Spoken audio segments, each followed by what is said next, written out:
Hoy estaremos viendo desde Génesis 42 y el versículo 25 hasta Génesis 43 y el versículo 15. Ese va a ser el abanico de versículos que vamos a meditar hoy. Así que vamos a orar al Señor, pedir que prepare nuestros corazones para su palabra y prepararnos para recibir el consejo del Señor para nuestras vidas. Señor, queremos darte muchas gracias porque un día más nos das la oportunidad de poder ponernos delante de tu palabra, de poder recibir tu perfecto, santo y bueno consejo.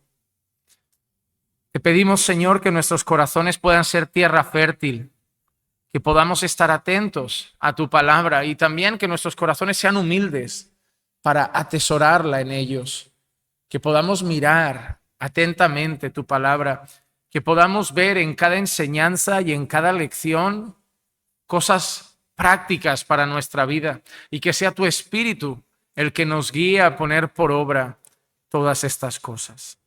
Te pido, Señor, que nos ayudes a ver en la historia de José mucho más que la historia de José y sus hermanos, sino vernos a nosotros y mirar también al Señor Jesús.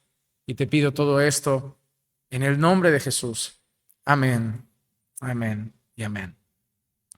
Bueno, hermanos, solo para ponernos en situación, para ponernos en contexto, recordemos que a estas alturas de la historia, los hermanos de José ya han ido a José y ya hemos visto cumplido ese sueño en el que Dios le revelaba a José que sus hermanos, que su familia estarían inclinados delante de él. Había llegado la hambruna que había sido anunciada por medio de los sueños que había tenido Faraón. Egipto era el único lugar que tenía pan y alimento. El hambre había llegado a Canaán y Jacob manda a sus hijos en busca de alimento. Pero recuerden que cuando los hermanos de José llegan hacia él, José los desafía. Él los reconoce, él sabe quiénes son, pero él no se revela a sí mismo, no muestra quién es, no dice quién es y los hermanos no lo reconocen. Y cuando los hermanos llegan y le pregunta a José por ellos, José como que los empieza a poner a prueba y lo va a seguir haciendo, afirmando que son espías. Recuerdan que le dice, no, sois espías, habéis venido a ver nuestras flaquezas, nuestros puntos débiles, como... Eso es medio amenazante, no en el tono, pero en las repercusiones. Si realmente fueran espías y así se viera, acabarían pagando consecuencias graves. Podía ser la prisión, incluso podían llegar a morir. Así que José los estaba poniendo a prueba. También vimos cómo ellos se describieron, ¿no? Y que a pesar de todo lo que le habían hecho a José en el pasado, de haberlo tratado de esa manera, de haberlo vendido como esclavo, ¿recuerdan cómo se presentaron ellos? Somos hombres honestos, somos hombres honrados. Y hablábamos, ¿no? De cómo muchas veces somos ciegos a lo que somos realmente, cómo estos hombres se definían como honrados, como honestos, cuando habían hecho eso con José, y cómo eso también partía el corazón de José, que lo veíamos llorar.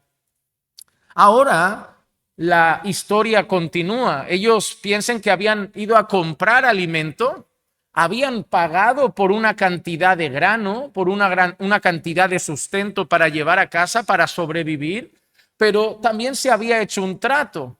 Un hermano quedó a resguardo.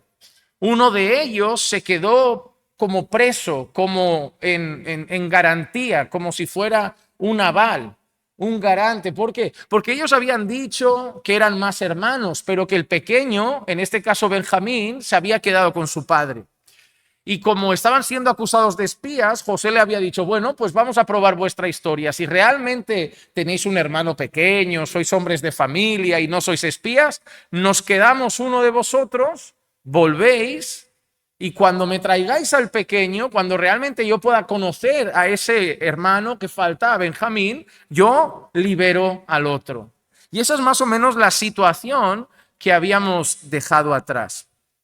Pero mira lo que vamos a empezar a ver de los versículos 25 al 28 de Génesis 42. Y lo que vamos a empezar a ver Es como en lugar de juicio, reciben gracia. Porque mira qué gesto va a tener José. Dice, José mandó que les llenaran sus vasijas de grano y que devolvieran el dinero a cada uno poniéndolo en un saco y que les dieran provisiones para el camino. Y así se hizo con ellos. Ellos pues cargaron el grano sobre sus asnos y partieron de allí. Y cuando uno de ellos abrió su saco para dar forraje a sus asnos en la posada, vio que su dinero estaba en la boca de su costal. Entonces dijo a sus hermanos, me ha sido devuelto mi dinero y he aquí está en mi costal. Y se les sobresaltó el corazón y temblando se decían el uno al otro, ¿qué es esto que Dios nos ha hecho? A ver, la historia es así. Ellos fueron a buscar alimento y José les dio ese alimento. Pero no solo les dio el alimento, sin que se dieran cuenta, José les devolvió todo su dinero y lo puso en unas bolsitas, en unos sacos, en los costales. Así que les dio el sustento gratuito. Y no solo les dio el sustento de manera gratuita, devolviéndoles el dinero sin que ellos lo sepan, sino que además les dio provisiones para el camino, les dio un extra, para que hasta llegar a casa tuvieran alimento y lo necesario. Pero cuando ellos paran en una posada a mitad de camino, piensen que era un trayecto largo, cuando ellos paran a hacer noche y miran las bolsas, se dan cuenta que el dinero está ahí. Aparece dinero que no debería estar, un dinero que ya han pagado, un dinero que ellos han dado y ahora está ese dinero ahí. Lo primero que vemos aquí es la manera de actuar de José. La manera de actuar de José es sorprendente. Porque José tenía todo para devolver rabia, para devolver odio, para devolver rencor, para devolver ira. Me habéis vendido, me habéis traicionado, por vuestra culpa me han tratado como un esclavo. Encima he acabado preso. He estado con la peor calaña de Egipto por vuestra culpa. Pero en lugar de hacer eso, José les da provisiones extras, José les da el sustento y José les devuelve el dinero. En lugar de pagar el mal con mal, lo que hace José es pagar el mal con bien. José está tomando la actitud que tú y yo deberíamos tomar como hijos de Dios, con ofensas mucho más pequeñas que estas. Cuando a veces yo no soy capaz de tomar esa actitud, con ofensas que recibo, estas acciones me avergüenzan, porque digo, ¿cómo fue José capaz de pagar el mal con bien y demostrar esa gracia cuando le hicieron todo eso y a mí me cuesta tanto con lo que me han hecho que no tiene nada que ver? Y ahí cuestiono mi corazón. Esto lo que nos está enseñando es precisamente esa palabra, gracia. Hombres que merecían castigo, hombres que si fuera justicia merecerían ser castigados. Que si fuera justicia merecerían acabar en un calabozo, que si fuera justicia podían acabar muertos, pero reciben misericordia. Y no solo misericordia, gracia. Porque misericordia es cuando tú mereces un castigo y no te lo doy. Eso es misericordia. Pero gracia es cuando tú mereces un castigo y no solo no te doy el castigo, sino te doy bien. A veces confundimos esas palabras. Misericordia y gracia tienen esa diferencia. Si alguien me hace algo malo y yo decido no contestar, es misericordia. No le voy a hacer nada malo. Pero si me hacen algo malo y encima yo les devuelvo algo bueno, un favor, eso es gracia. Que Dios no nos haya matado es misericordia. Que Dios nos dé vida eterna es gracia. Ya deberíamos aplaudir por no ser consumidos. Pero tenemos un motivo para aplaudir más. Que no solo no somos consumidos, sino que nos estamos yendo a la gloria sin merecerlo. Y mereciendo el destino contrario. Eso es gracia. Y eso es lo que José está representando. Porque de alguna manera aquí José está figurando, mostrándonos un ejemplo de Cristo. que en aquella cruz, pudiendo decir, fulmina a estos que me han puesto aquí, fue capaz de decir, perdónales, porque no saben lo que hacen.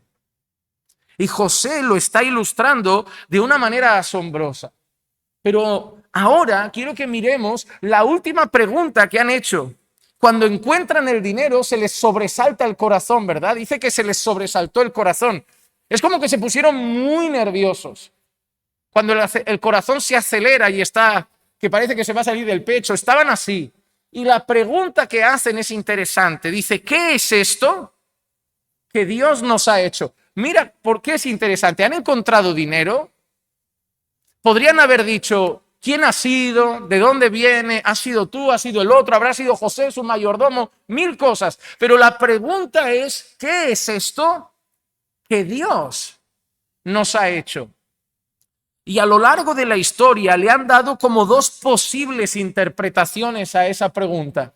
A mí me gustan las dos, pero por algo que va a pasar luego, yo me decanto más por una. Pero vamos a empezar presentando las dos opciones a esa pregunta. ¿Qué es esto que Dios nos ha hecho? Opción número uno, estaban asombrados. Asombrados para bien, porque ellos reconocían que no merecían nada y estaban asombrados de lo recibido. Y ellos sabían que si habían recibido ese dinero no mereciéndolo, no venía de los egipcios, no venía de José, que si algo bueno les había pasado venía de Dios. Y por eso se podían haber asombrado, ¿no? Y decir, wow, mira, hemos pagado y llegamos. Es como cuando en las iglesias de la prosperidad dicen eso, no, fui al banco y aparecieron $10,000. Pues mira, aquí pasó de verdad, pero sabemos cómo fue. Fue José que puso el dinero. En las iglesias de la prosperidad no sé de dónde aparece. Pero en este caso es esa sorpresa. ¿Y a quién le dan las gracias? Al Señor. ¿Qué es esto que Dios nos ha hecho? ¿Cómo Dios nos ha bendecido? Pero hay una segunda opción. Los hermanos no confiaban en lo que estaba pasando. Actúan como incrédulos, porque muchos creen que el que tiene malas ideas e intenciones cree que todos traman igual. ¿Saben lo que quiere decir? Que vieron el dinero diciendo, ya está, ahora van a decir que hemos robado, ahora van a decir que nos lo hemos llevado, ahora nos van a meter en un lío. Esto es una trampa. ¿Y saben por qué lo creen? Porque ellos saben tramar cosas. Porque ellos han sido capaces de tramar algo contra su hermano, de tomar una ropa, de mancharla en sangre, de engañar a un padre. Y quien sabe tramar mal, cree que el resto trama mal también. Y por eso muchos consideran que la reacción es más de ¿qué nos ha hecho el Señor? Es la misma pregunta, pero puede venir de dos maneras distintas. Y algunos consideran eso, que ellos lo que se está sobresaltando su corazón es de preocupación de este dinero no debía estar aquí, nosotros no lo hemos puesto, alguien lo ha puesto con alguna intención y si ya nos han tachado de espías y nuestro hermano está ahí resguardado, esto no acaba bien porque ahora van a decir que no solo somos espías, sino que no tenemos nada de honestos, que nos hemos llevado el dinero y que nos hemos llevado el grano que hemos comprado. Y puede ser, porque hay una cosa que tenemos todos nosotros, pero nos trata diferente a todos: la conciencia. ¿Sabían que todo el mundo ve las cosas muy diferentes? Por eso le dices a uno, no, porque yo creo que esa hermana trama algo y no le caigo, y el otro dice, ¿qué pasa? ¿Qué dices? Porque todo depende de tu conciencia. Porque usualmente quien suele hablar mal de la gente cree que los otros también. Y quien suele tramar mal cree que los otros también. Y el que suele juzgar mucho cree que los otros también. Pero el que suele vivir pasando cree que el resto también es capaz de pasar. Y nuestra conciencia juega un papel muy importante. Porque nuestra conciencia está marcada por nosotros mismos. Por nosotros mismos. Y la vida diaria que vivimos tiene mucho que ver con la conciencia. Es curioso lo que Pablo dice de la conciencia en Romanos capítulo 2 y los versículos 14 y 15 dice, porque cuando los gentiles que no tienen la ley cumplen por instinto los dictados de la ley, ellos, no teniendo la ley, son una ley para sí mismos, ya que muestran la obra de la ley escrita en sus corazones y su conciencia dando testimonio y sus pensamientos. Mira qué dice, acusándolos unas veces y defendiéndolos otras veces. Y en este caso no está hablando de cristianos que tienen Biblia, en este caso está hablando de los gentiles. En Romanos capítulo 1, 2 y 3, Pablo lo que está mostrando es que todos son pecadores. Y los judíos, por ejemplo, pecaban teniendo la ley. Eran todavía más responsables, doblemente responsables, teniendo la ley revelada por Dios, pasaban por encima de ella. Pero alguno podía pensar, ¿y la gente que no tiene la ley? ¿Cómo va a saber lo que es pecado? Y es ahí donde Pablo dice, bueno, Dios ha escrito, no es que le haya grabado todos los mandamientos del Antiguo Testamento, pero ha escrito su ley moral en el corazón. ¿Y cuál es la evidencia? Que te vas a encontrar un montón de personas no cristianas en el mundo que algunos valores tienen, ¿verdad? Que te van a decir, oye, matar está mal, atracar un banco no está del todo bien. ¿Y de dónde tienen esa moral si no son cristianos? Porque lo que Dios nos enseña es que de alguna manera ha puesto al gentil también la ley en el corazón. Y él mismo sabe que es un pecador sin ser cristiano. En el fondo sabe que hay cosas que hace mal, porque su propia conciencia se lo dice. A veces lo defiende y a veces lo acusa. La conciencia juega una partida importante en nuestra vida y la conciencia es lo que lleva a los hermanos de José a estar pensando cosas. A lo mejor están acusándose como, y ya lo han dicho más veces, con lo que le hicimos a nuestro hermano, con aquello que tramamos, pues hoy estamos pagando las consecuencias. A lo mejor su conciencia les está acusando. Pero hay otra cosa también. Puede ser que estos hermanos se pusieran tan nerviosos porque todo lo que están viendo es obra de Dios, pero no como algo positivo, sino como una manera en que Dios está juzgando sus vidas. Ellos podían pensar eso, podían estar temiendo el juicio de Dios por sus propios actos. En Hebreos capítulo 10 y los versículos 26 al 31, el autor escribe, porque si continuamos pecando deliberadamente después de haber recibido el conocimiento de la verdad, ya no queda sacrificio alguno por los pecados, sino cierta horrenda expectación de juicio y la furia de un fuego que ha de consumir a los adversarios. Cualquiera que viola la ley de Moisés muere sin misericordia por el testimonio de 2 o 3 testigos. ¿Cuánto mayor castigo pensáis que merecerá el que ha hollado bajo sus pies al Hijo de Dios y ha tenido por inmunda la sangre del pacto por la cual fue santificado y ha ultrajado al Espíritu de gracia? Pues conocemos al que dijo, mía es la venganza, yo pagaré, y otra vez el Señor juzgará a su pueblo. Horrenda cosa es caer en las manos de un Dios vivo, del Dios vivo.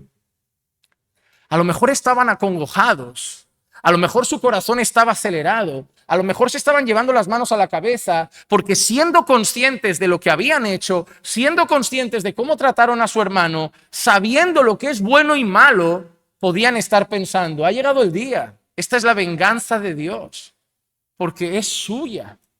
Y puede querer vengarse de nuestro hermano y puede querer juzgarnos. Podría ser que en la conciencia de los hermanos de José, la mano de Dios estuviera empezando a pesar por todos sus pecados. Y de ahí también se estuvieran preguntando, ¿qué es esto que Dios nos ha hecho? Pero como he dicho antes, yo tengo un corazón que se decanta hacia esta verdad. Los que traman mal, también piensan mal. Vamos a leer Génesis 42, ahora como sigue el texto, vamos a leer los versículos 29 al 35. Y dice así, Cuando llegaron a su padre Jacob en la tierra de Canaán, le contaron todo lo que había sucedido. El hombre, el señor de aquella tierra, nos habló duramente y nos tomó por espías del país. Pero nosotros le dijimos, somos hombres honrados, no somos espías. Somos 2 hermanos, hijos de nuestro padre. Uno ya no existe y el menor está hoy con nuestro padre en la tierra de Canaán. Y el hombre, el señor de aquella tierra, nos dijo, por esto sabré que sois hombres honrados. Dejad uno de vuestros hermanos conmigo y tomad grano para el hambre de vuestras casas y marchaos. Pero traedme a vuestro hermano menor para que yo sepa que no sois espías, sino hombres honrados. Os devolveré a vuestro hermano y podréis comerciar en la tierra. Y sucedió que cuando estaban vaciando sus sacos, he aquí que el atado del dinero de cada uno estaba en su saco. Y cuando ellos y su padre vieron los atados de su dinero, ¿Tuvieron temor? Antes habían encontrado dinero, uno, pero ahora han visto todos el dinero. Ahora todos han encontrado dinero. ¿Y por qué me decanto a pensar la opción de que están preocupados y no alegres? Porque al ver el dinero, ahora el texto nos da un datito importante. Se han asustado, han tenido miedo. ¿Qué nos plantea este pasaje? En primer lugar, nos muestra que los hermanos le están contando a Jacob todo lo que ha pasado. Hemos llegado allá y le cuentan toda la historia. Enfatizan primeramente que José les habló con dureza y los tachó de espías. Mira cómo es la gente, ¿eh? Ellos son capaces de traicionar a un hermano, ellos son capaces de vender a alguien, ellos son capaces de hacer todo eso, de haber mentido a su padre, y lo primero que cuentan es, ¿te puedes creer que llegamos allí y el hombre nos habla de esa manera, duro, y nos trata? ¿Sabes qué es peor que una persona mala? Una persona mala que cree que merece que lo traten bien. Ese es el colmo de la maldad. El colmo de la maldad es que se ofende cuando no recibe bondad. Y la gente, hermanos, eso es lo que hace el pecado. El pecado te ciega tanto que cree, yo puedo faltarte al respeto, pero me ofendo si tú no me respetas. Yo puedo ignorarte, pero me ofendo si tú me ignoras. Así es el pecado. El pecado te ciega de tal manera que no solo haces lo malo, sino que eres capaz de reivindicar con orgullo y soberbia que mereces lo bueno. Estos hombres, que no creo que se tuvieran que describir como honrados, no solamente habían hecho todo eso en el pasado, sino que llegan ofendidos a decir, ¿te puedes creer que nos ha hablado duramente y nos ha tachado de espías? Y mientras le siguen contando las cosas, le han contado también a su padre el trato que han hecho con José. ¿Cuál era el trato? El trato era, ok, para saber que no sois espías, me quedo uno, vais de vuelta, me traéis al pequeño, lo conozco y os libero al que me quedo. Pero no solo eso, hay un dato más, os dejo comerciar en la tierra. Eso es positivo, porque Canaán hay hambre, hay necesidad.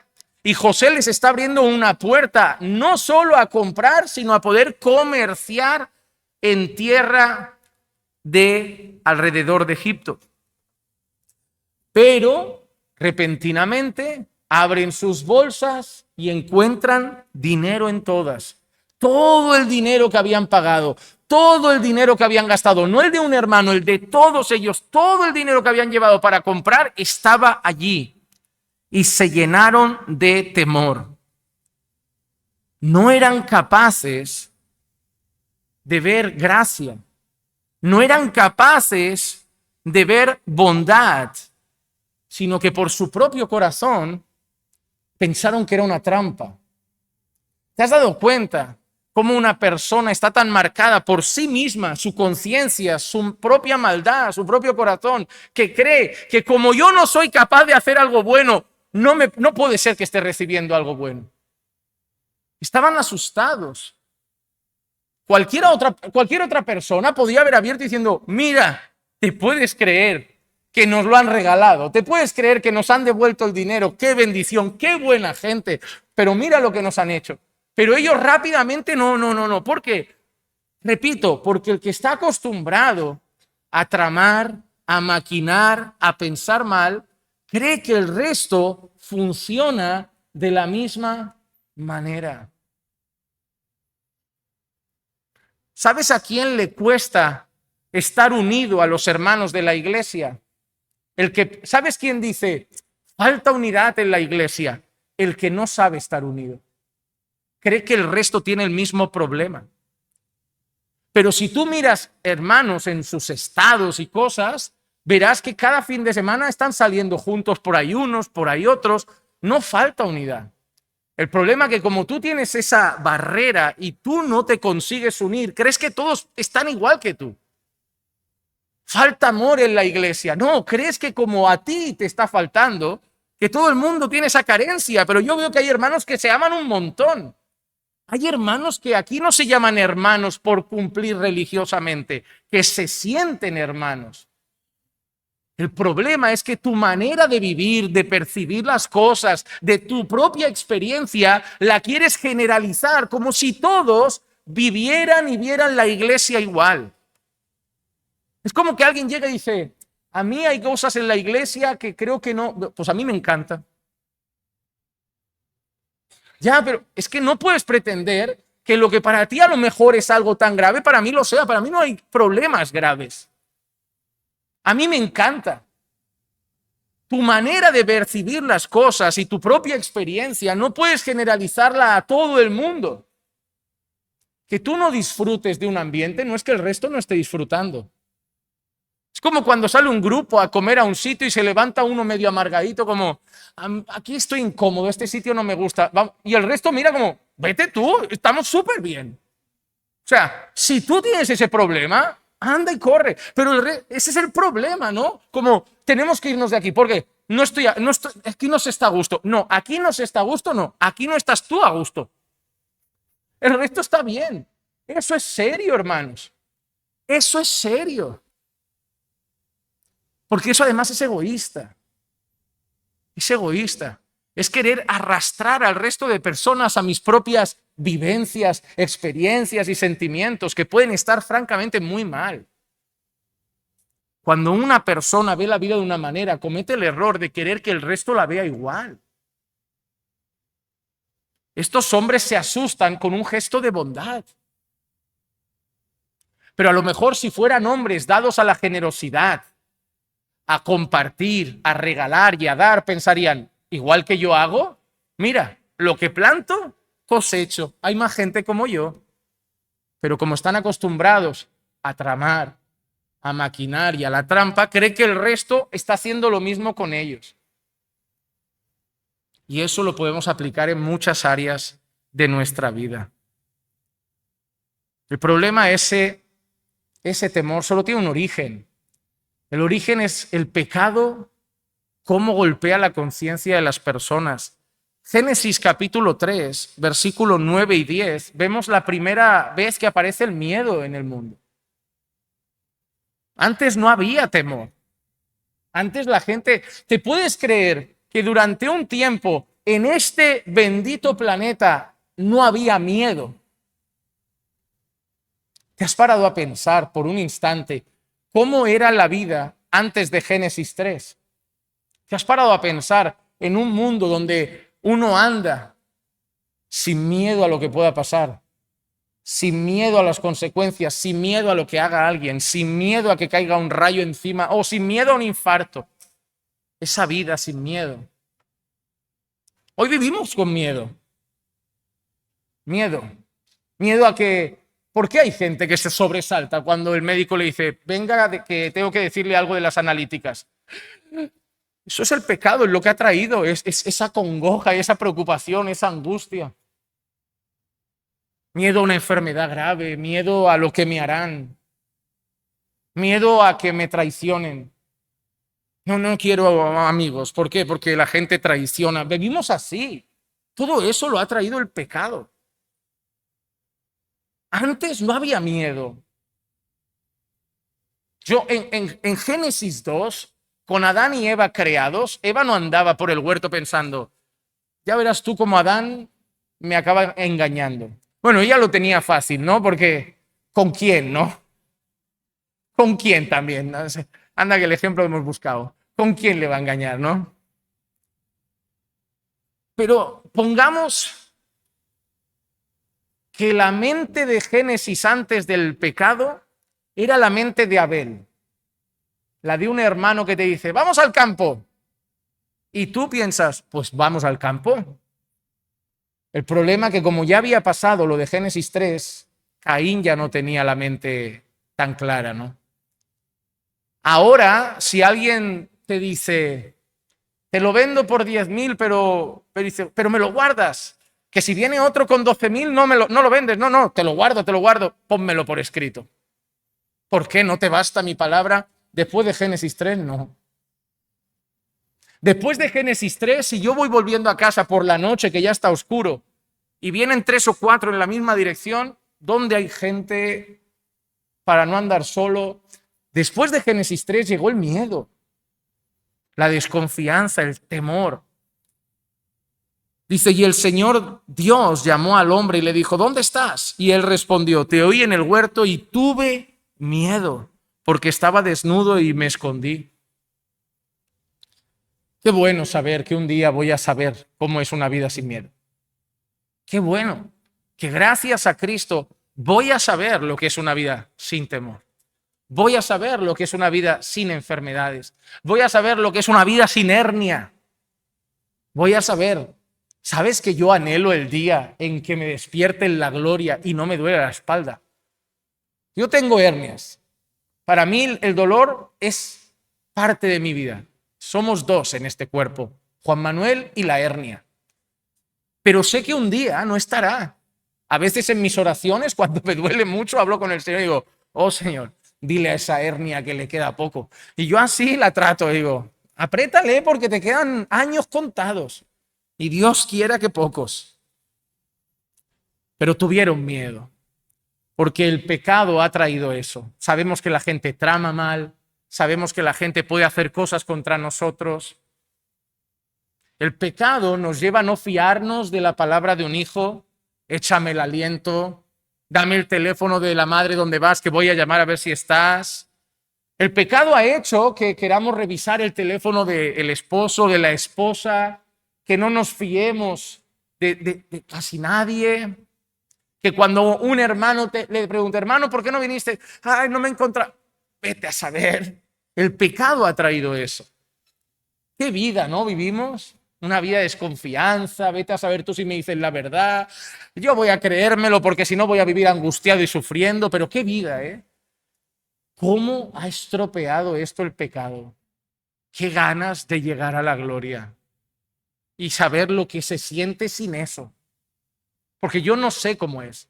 Yo cada mañana me levanto sabiendo que yo soy un pecador y sabiendo que vivo en un mundo de pecado. Y yo por eso tengo tantas ganas de que Jesús vuelva.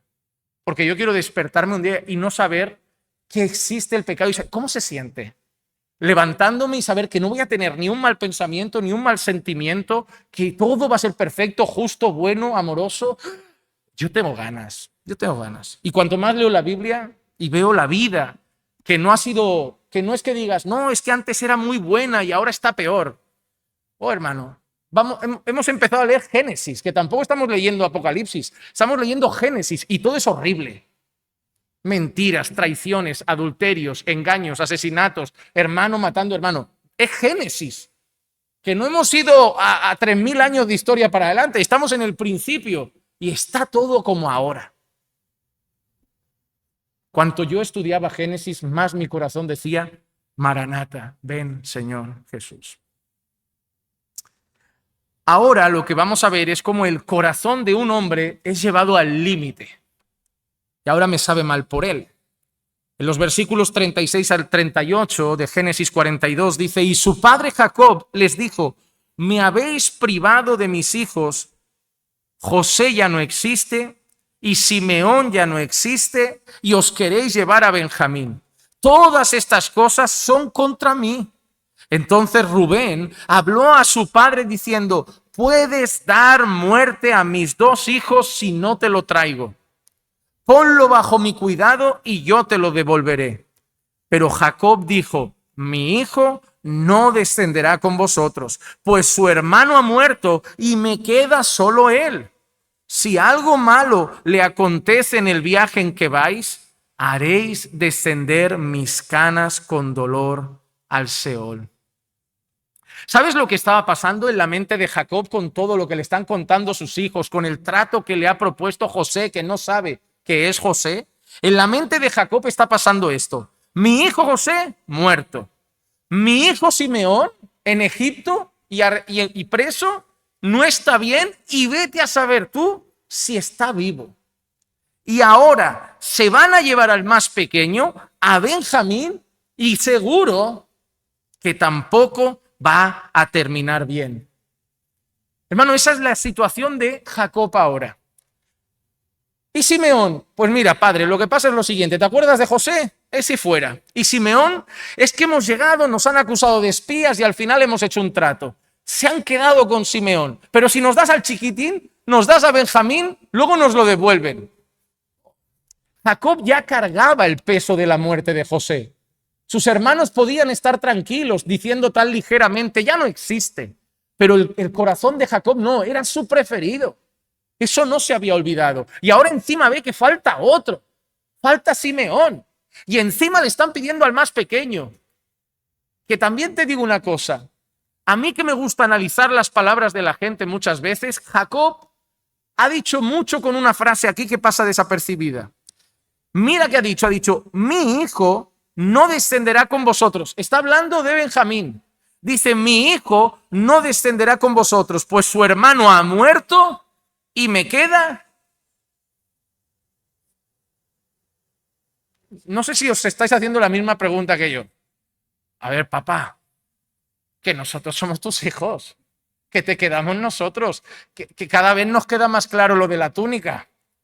Que a mí no me vengas, Jacob, a decir, yo quiero a mis hijos por igual. Hombre, la túnica para uno. Ahora te decimos que nos des al pequeño y me dice, si solo me queda él. ¿Y yo qué soy, el vecino? A ver, Jacob tiene un corazón inclinado. Es un poco entendible. Voy a intentar hacer algo raro. Voy a intentar defender a Jacob. En aquella cultura, posiblemente los hermanos más grandes ya no son considerados tan apegados, porque ya son hombres hechos y derechos, viviendo su vida más independiente, y posiblemente Benjamín lo que es el que queda a resguardo de Jacob. Es como es el que todavía está con papá en casa. El resto ya han salido, han crecido, así que vamos a verlo así para ver a Jacob un poco más simpático. Pero no me sigue pareciendo la mejor frase, solo me queda él. Pero igual, cuando Jacob ve la situación, se llena de dolor, se llena de quebranto. Le parte el alma pensar que ya ha muerto un hijo, que ahora no tiene a Simeón y que tiene que dar al más pequeño. Y por eso se aferra a Benjamín, con un corazón triste y abatido. Y dice claramente, no lo lleváis, lo siento mucho. Ahí también se ve una cosa, ¿no? ¿Y Simeón qué? Pero Benjamín no. Es que cuesta defender a Jacob, es que cuesta defenderlo. Está diciendo, oye, no me compares a Simeón con Benjamín. Es como, pero bueno, yo ya no voy a defender más a este hombre. Al final era un pecador redimido como nosotros por gracia y el Señor va tratando con él. Pero lo entiendo. No quiere perder a su hijo. Y claramente dice que no. Pero la frase final de Jacob, haréis descender mis canas con dolor al Seol, es una expresión que viene diciendo, vais a conseguir que mis últimos días, porque descender mis canas al Seol está hablando de la vejez y del momento de ir a la muerte, al sepulcro. Dice, vais a hacer que desciendas allí con dolor, es decir, por todo lo que me estáis trayendo. Voy a acabar los últimos días de mi vida con el corazón roto. ¿Y sabes qué? A los creyentes se nos rompe el corazón también. Esa historia de que los creyentes somos superhéroes, 24 horas en gozo y que a todo lo que nos preguntan hay que responder en victoria, no es verdad. No es verdad. Te voy a dar una noticia. todo lo contrario a un evangelio triunfalista. Se te permite llorar, hermano. Se te permite llorar. No eres menos creyente por llorar. No significa que seas una persona de menos fe por llorar. No significa que quedas descalificado y que qué poco hombre de Dios o qué poco mujer de Dios porque mira qué rota está en su cama. No. La Biblia entera es un libro de gente de Dios que se rompe muchas veces. Y a mí, cuando me vendieron la historia de que el creyente tiene que poder con el todo, con una sonrisa, y aunque sea en un funeral, con gozo, porque el Espíritu da gozo, un libro que me trajo mucho consuelo fue el libro de Salmos. Porque el libro de Salmos no está escrito por hombres impíos, está escrito por creyentes. Y creyentes que dicen cosas como esta. Por ejemplo, el Salmo 6, el versículo 6 y 7 dice: cuán cansado estoy de mis gemidos. Así que no creo que haya gemido un minuto. Dice todas las noches, no dice toda la noche. En plural, todas las noches inundo de llanto mi lecho. Con mis lágrimas riego mi cama. Se consumen de sufrir mis ojos y han envejecido a causa de todos mis adversarios. Se habían levantado sus enemigos, estaba pasando un momento difícil. ¿Y cómo está? Los ojos consumidos. ¿Sabes esa gente que está tan mal, que está como con los ojos metidos para adentro, con ojeras, desgastado? Así estaba, noches llorando, cama empapada en lágrimas, noches sin dormir, ojos metidos para adentro. Era un hombre de Dios sufriendo. El Salmo 31, versículo 9 y 10 dice: ten piedad de mí, oh Señor, porque estoy en angustia. Se consumen de sufrir mis ojos, mi alma y mis entrañas, pues mi vida se gasta en tristeza. ¿Cómo está su vida? Gozosa, ¿no? Se gasta en tristeza y mis años en suspiros, mis fuerzas se agotan a causa de mi iniquidad y se ha consumido mi cuerpo. Antes sufría por una situación provocada por los enemigos, pero ahora no. Ahora el dolor viene de otro lado. ¿De dónde? Por mis iniquidades. Así que no solo el creyente llora, sino que llora por varios motivos. Podemos llorar por una persecución injusta o algo que traman y nos están haciendo. Podemos llorar por nuestro propio pecado y lo quebrantado que estamos por ello. Podemos llorar porque perdimos un ser querido. Pero algo que tienen los creyentes siempre, y cuando veo los salmos me enseña, que es como que Dios me dice: Juan Manuel, te permito llorar, pero hacia mí, porque hacia otro lado no va a servir. Ellos no lloraron hacia su vecino, ellos no lloraron hacia un amigo, ellos no lloraron hacia otro hombre, ellos todos lloraron hacia mí, porque yo soy el que consuela, yo soy el que restaura. Y eso es una gran verdad. Se me permite llorar, pero llevar ese quebranto al Señor, porque también es cierto que solo en el Señor hay consuelo, que ningún hombre puede, como vimos además este martes, calmar o hacer algo con mi corazón. Pero Dios sí puede restaurar mi alma y alegrar mi corazón. Vamos a empezar siguiendo nuestra lectura en el capítulo 43 ahora, los versículos 1 y 2, donde ya no queda otra. Y me encanta esta parte, porque mira qué pasa ahora. ¿Recuerdan? Jacob ha dicho que se pueden llevar a Benjamín, ¿sí o no? No, ¿verdad? Así que, Simeón, fue un placer. Pero mira qué pasa ahora. Esto no ha sido la tarde siguiente. Y el hambre iba agravándose en la tierra. Y sucedió que cuando acabaron de comer el grano que habían traído de Egipto, su padre les dijo: volved allá y compradnos un poco de alimento.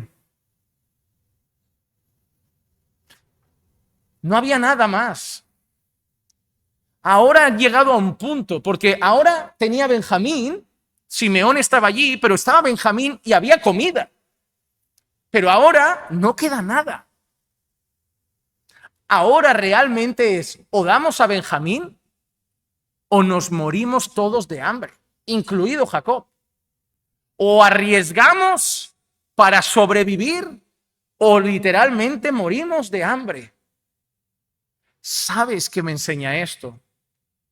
Quien estaba llevando a ese pueblo a Egipto era Dios. Porque quien trajo más hambruna fue Dios.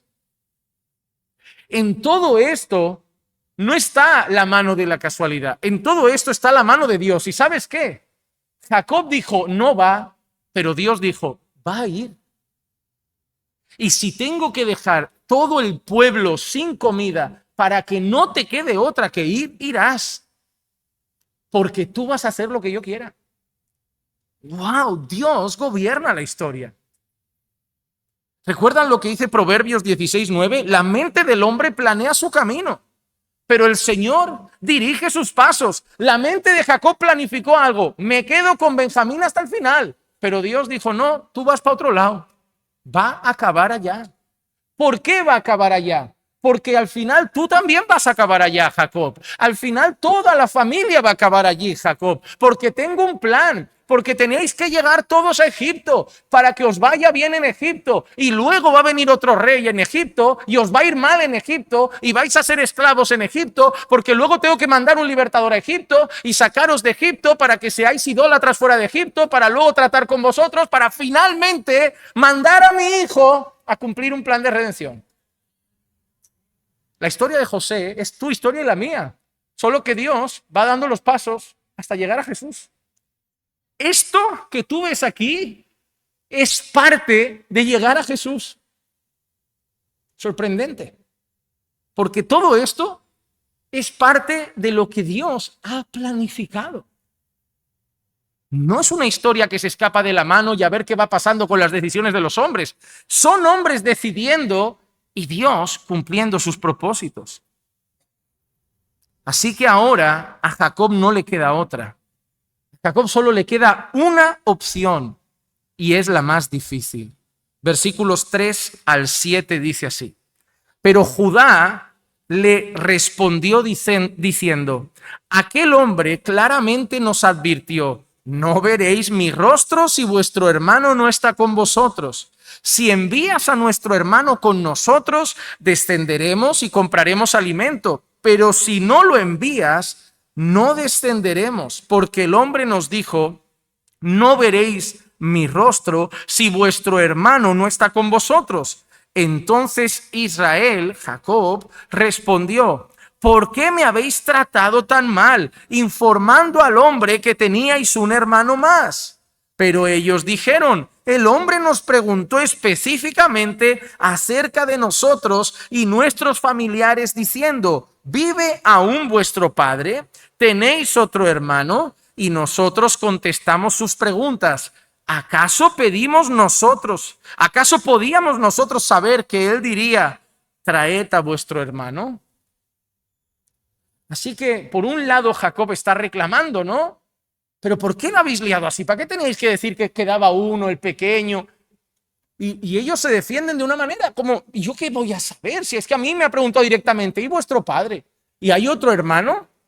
El día de mañana van a entender que era José. Y van a entender por qué esas preguntas. Pero en este momento que no saben que es José, si yo qué culpa tengo, el hombre preguntó y nosotros respondimos. ¿Cómo yo iba a saber que se le iba a ocurrir decir, ahora me traes a tu hermano o me quedo otro hasta que no venga? Judá recordó a su padre las condiciones que había puesto José por si volvían a Egipto. Jacob le ha dicho, vamos, hay que ir a por comida. Entonces Judá dice, está bien, ha apretado el hambre, hay que ir, pero recuerda algo. La única forma de liberar a Simeón es llevar a Benjamín. La única forma de probar que no somos espías es llevar a Benjamín. Y la única forma de conseguir alimento es llevar a Benjamín. Papá, tengo una noticia que darte, solo nos queda una. Ahora sí o sí, si queremos vivir, hay que llevar a Benjamín. Oh, hermano, tengo que decirte algo. Si el Señor a veces te tiene que llevar, a ese punto a ti para que hagas su voluntad, también lo hará. Porque está llevando a Jacob al límite. No quiere Jacob, pero no queda otra. Y déjame darte una noticia. Dios va a hacer algo contigo. Y vas a ser más como Jesús. Porque si eres su hijo, vas a ser más como Jesús. Y si tiene que llevarte a ese límite para hacer su voluntad, lo hará.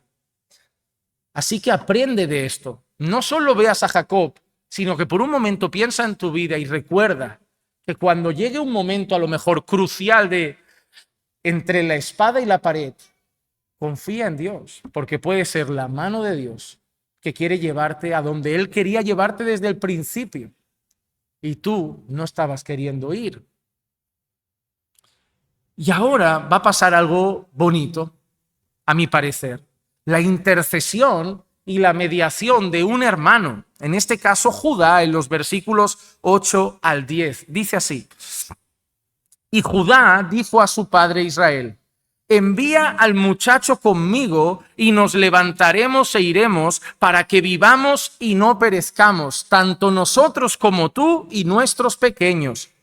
Y mira qué dice ahora: yo me haré responsable de él, de mi mano lo demandarás. Si yo no te lo vuelvo a traer y lo pongo delante de ti, que lleve, y atento a esta frase, que lleve yo la culpa para siempre delante de ti, porque si no hubiéramos perdido tiempo, sin duda, ya habríamos vuelto 2 veces. Judá se acaba de hacer responsable de lo que suceda con Benjamín. Judá acaba de poner su vida como garantía. Y hay algo interesante, porque antes un hermano ha salido también con un aire parecido. ¿Recuerdan qué ha dicho Rubén? ¿Recuerdan qué ha dicho Rubén? Si no te traigo a Benjamín, ¿qué ha dicho Rubén? Mata a mis hijos. Rubén también tendría alguno favorito, a lo mejor o ninguno, porque también muy suelto, ¿no? Aquí los hijos no estaban tan mimados como los de hoy, ¿eh? Un padre dice, me queda uno con 10 delante, el otro, venga, si no te lo traigo, mata a estos dos. Nos hemos ido hoy al otro extremo. Pero lo interesante de este texto no es que quiere demostrar que no hay valor por los hijos. Rubén dice, si no te traigo a Benjamín, te doy a mis hijos. Pero mira lo que ha dicho Judá. Si no te traigo a Benjamín, yo pago. Y ha dicho una cosa.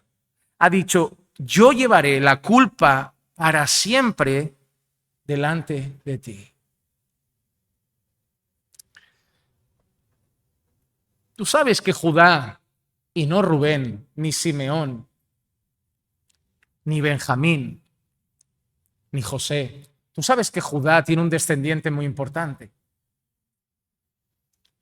Te he dicho que toda la historia es la historia de uno y no es la de José, ni la de Abraham, ni la de Moisés, ni la de Noé, ni la de Adán, ni la de David, ni la de Salomón. Toda la historia se trata de una persona.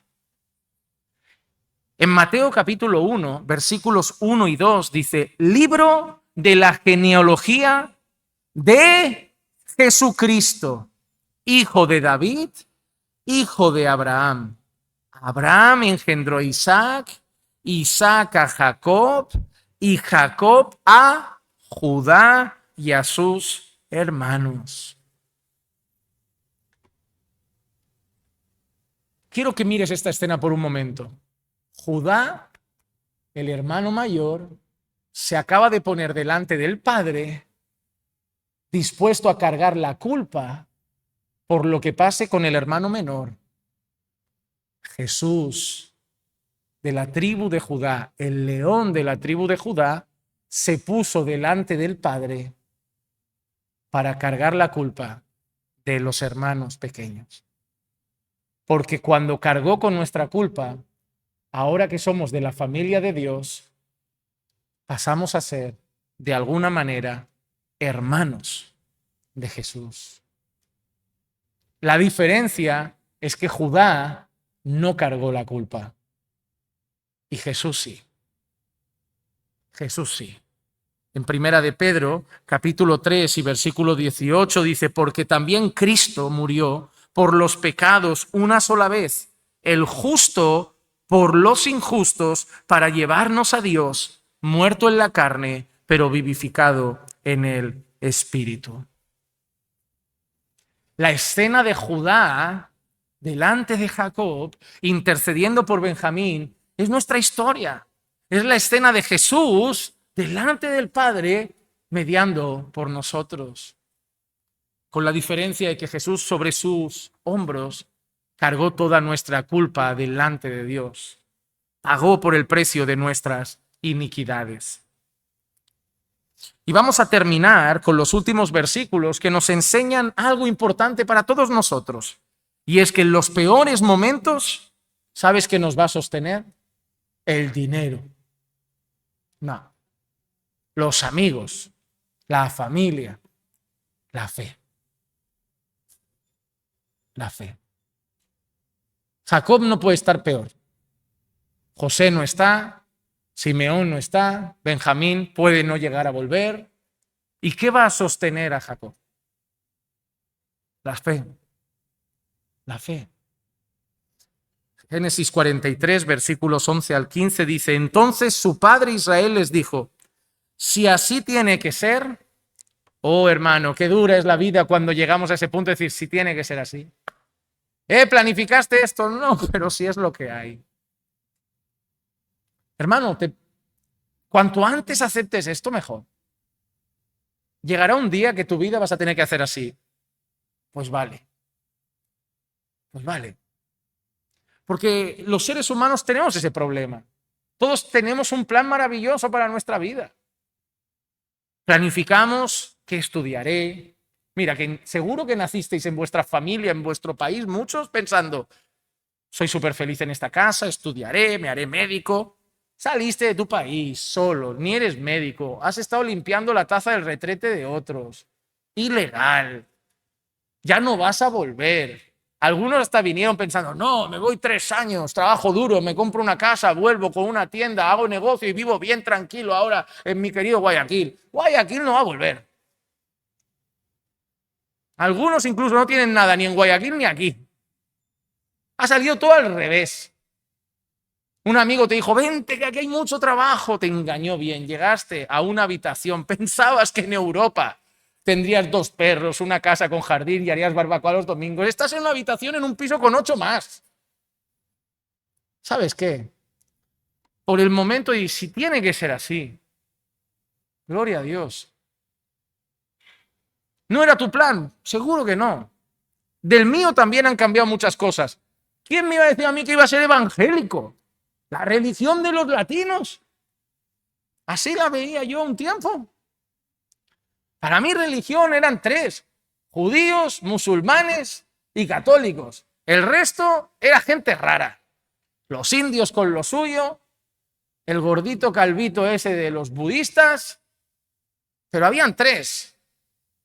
Y no solo evangélico, pastor. No, eso estaba en mis planes. Yo nací, la gente me decía en el colegio, Juan Manuel, ¿y tú qué quieres ser de grande? Pastor. Era mi plan. Astronauta, ¿qué va? Pastor. Era mi plan esto. Y pastorearos a vosotros. Era mi sueño. No había más gente en el mundo. Lo más simpático, lo más amable, dulce, generoso, bondadoso me ha tocado a mí. Era mi plan. Nada era mi plan. De esto, nada era mi plan. Absolutamente nada. Estoy haciendo lo que no planifiqué, viviendo donde no planifiqué, con una vida que no planifiqué, con un montón de cosas a mi alrededor que no planifiqué. Pero ¿sabes qué planifiqué también? Planifiqué tener una madre muchos más años. Tampoco está. Y planifiqué hacerla abuela un día y muchas veces y no se lo hice. Y posiblemente ni voy a experimentar a lo mejor la paternidad. Esos serán mis planes. ¿Y sabes qué toca hacer a veces? Amén, Señor. Y no me voy a poner en una esquina diciendo, no se ha cumplido. No, y hay gente malísima por el mundo que tiene eso y yo no me voy a poner ahí. Porque cuando yo sé que iba al infierno con mi maravilloso plan y ahora estoy aquí, Y cuando empiezo a ver que este es un plan mejor, porque yo vivo bajo un fundamento, lo de Dios es mejor que lo mío. Dios no se equivoca, yo sí, y seguramente mi plan estaba equivocado en algunas cosas, y Dios hizo un plan bueno, agradable y perfecto. Que yo no entienda todavía algunas cosas de ese plan, puede ser, pero yo tengo que hacer como Jacob. Si así tiene que ser, lo haremos con gozo, con fe, con ánimo y gratitud. Porque yo no estoy en esta vida para pelear con Dios. Estoy en esta vida para rendirme a Dios. Y rendirme sabiendo que su voluntad es mejor que la mía. Jacob les dice, si así tiene que ser, haced esto, tomad de los mejores productos de la tierra en vuestras vasijas y llevad a aquel hombre como presente un poco de bálsamo y un poco de miel, resina aromática, mirra, nueces y almendras. Y tomad doble cantidad de dinero de vuestra mano y llevad de nuevo en vuestra mano el dinero que fue devuelto en la boca de vuestros costales. Tal vez fue un error. Tomad también a vuestro hermano, levantaos y volved a aquel hombre. Y ahora viene la clave. Y que el Dios Todopoderoso os conceda misericordia ante aquel hombre para que ponga en libertad al otro hermano vuestro y a Benjamín, que el otro no tiene ni nombre. No, es que Jacob no se ayuda, hermano. O sea, podría decir, y que ponga en libertad a Simeón y traedme a... No, que ponga en libertad a vuestro hermano y a Benjamín me lo traéis. Yo he intentado defenderlo, sois testigos, pero no ayuda. Jacob no colabora. Pero nos ha enseñado algo. Que el Dios Todopoderoso tenga misericordia de vosotros. O sea, nuestra vida está en las manos de Dios. Lo que pase aquí va a depender de la mano del Señor. Llevad dinero, llevad productos, id con el mejor plan, pero al final, ¿sabéis qué? Lo que Dios quiera va a pasar. Así que Dios tenga misericordia de vosotros. Y ahora termina con algo broche de oro. En cuanto a mí, si he de ser privado de mis hijos, que así sea. Eso nos muestra que Jacob es un hombre de fe. Oh Señor, ¿quieres Jacob? No. Ni quería llevarlo. Yo estaba dispuesto a que Simeón se quede. Pero ¿cuál es? ¿Hasta dónde has llegado, Jacob? Hacia lo que Jesús nos enseñó más tarde. No se haga mi voluntad, sino la tuya. Y si hay que ir a la cruz, se va. Jacob dijo eso de alguna manera. Dijo, si mis hijos deben morir, si es la voluntad de Dios, que así sea. Oh, hermano, nos encanta decir, sea hecha tu voluntad, porque siempre pensamos que nos va a gustar. Pero decir sea hecha tu voluntad significa eso. Y si tu voluntad es que mis hijos no vuelvan, que así sea. Que Dios nos dé fe para tener esta fe, de poder decir en cualquier circunstancia, Señor, si es lo que tiene que pasar, que así sea. Si tienen que echarme del trabajo, aunque sea injusto, que así sea. Si por lo que sea al final acabamos fuera del piso y hay que buscarse la vida, Señor, que así sea. No es lo que quiero, no. Pero si es lo que tú tienes para nosotros por algo, que así sea. Tomaron pues los hombres este presente y tomaron doble cantidad de dinero en su mano y a Benjamín y se levantaron y descendieron a Egipto y se postraron delante de José. Hermano, quiero terminar con dos reflexiones finales en este último bloque. La primera, Jacob nos enseña a confiar en la bondad y en la misericordia de Dios en medio de las pruebas. El corazón de Jacob decía, que Dios tenga misericordia. Él todavía cree en un Dios bueno. Él todavía cree en un Dios misericordioso. Como el Salmo 27 dice en el versículo 13 y 14, hubiera yo desmayado si no hubiera creído que había de ver la bondad del Señor en la tierra de los vivientes. Espera al Señor. Esfuércese y aliéntese tu corazón. Sí, espera al Señor. ¿Sabes qué mantiene al creyente en pie? Saber que Dios es bueno y que todavía podemos ver su bondad. Eso es lo que mantuvo en pie a Jacob. Dios es bueno. Dios es misericordioso y todavía puede mostrarnos favor. Si no lo hace, que así sea. Pero es bueno. Confiemos que de aquí salimos todavía con el niño y con Simeón. Así debemos vivir. Debemos vivir, por un lado, con la fe de saber que puede salir todo como nos gustaría, por la gracia y misericordia de Dios, pero también con la fe de decir, si no sale así, Dios sigue siendo bueno y así sea. Así que llévate una última verdad en el corazón. El creyente sufre, porque Jacob está sufriendo, no está dando palmas de alegría. El creyente sufre, pero sufre con fe. Eso es sufrir, pero diferente. El mundo sufre con alcohol, con drogas y sin esperanza. Nosotros sufrimos, claro que sí. Que nadie le vaya a decir a los de ahí fuera, vente a la iglesia, que aquí nadie sufre. No, pero sufrimos diferente, sufrimos con fe. Segunda de Corintios 4, de 8 y 9, último texto que leo, para mí es uno de los que más me consuelan. Afligidos en todo, pero no agobiados. Perplejos, pero no desesperados. Perseguidos, pero no abandonados. Derribados, pero no destruidos. ¿En qué parte Pablo dice que no hay problemas?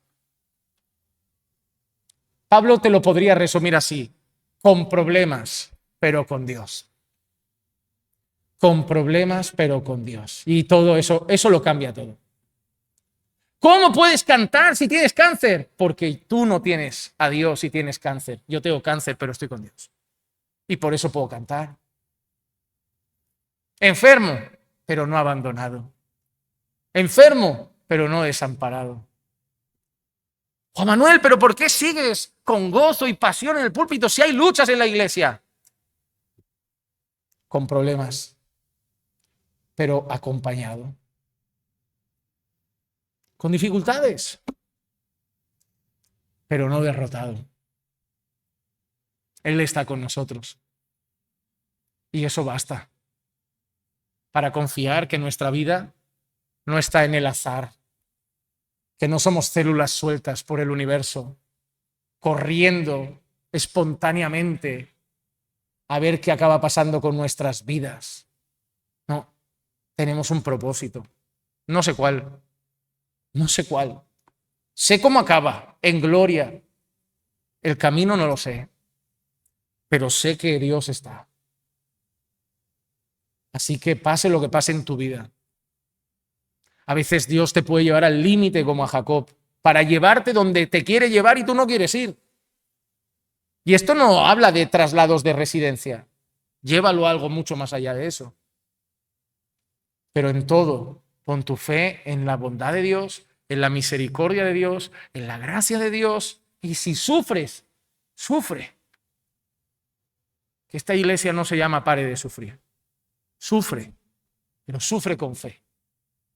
Sufre con esperanza.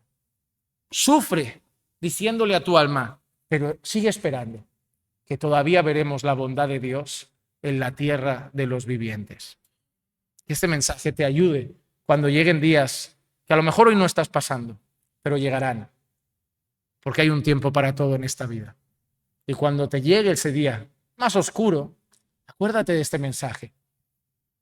Levanta tu mano y como Jacob di, así sea. Así sea, Señor. Vamos a orar. Señor, te damos gracias por tu palabra, por hablar a nuestras vidas un día más, por infundirnos aliento y recordarnos tus promesas. Señor, tenemos nuestra fe y confianza en ti, nuestro gozo en ti, nuestra seguridad en ti y nuestra paz en ti. Señor, fortalece nuestra fe, especialmente en los días más oscuros, en los días en los que nos encontramos llenando nuestra almohada de lágrimas. Y si algún hermano está aquí hoy pasando por esos momentos y a lo mejor lo lleva en privado, Señor, que el mensaje de hoy le dé aliento, le dé ánimo, le dé esperanza, que su corazón se alce diciendo, así sea, Señor, pasaré contigo por esto. Y recuérdales, Señor, que aunque una madre y un padre dejen a un hijo, tú nunca. Que podremos pasar por el fuego, pero no nos quemaremos, que podremos pasar por las aguas, pero no nos anegarán, porque tu vara y tu cayado nos sostienen. Gracias por no solo salvarnos, sino por ser tan buen Padre con nosotros. Te agradecemos todo esto en el nombre de Jesús. Amén y amén.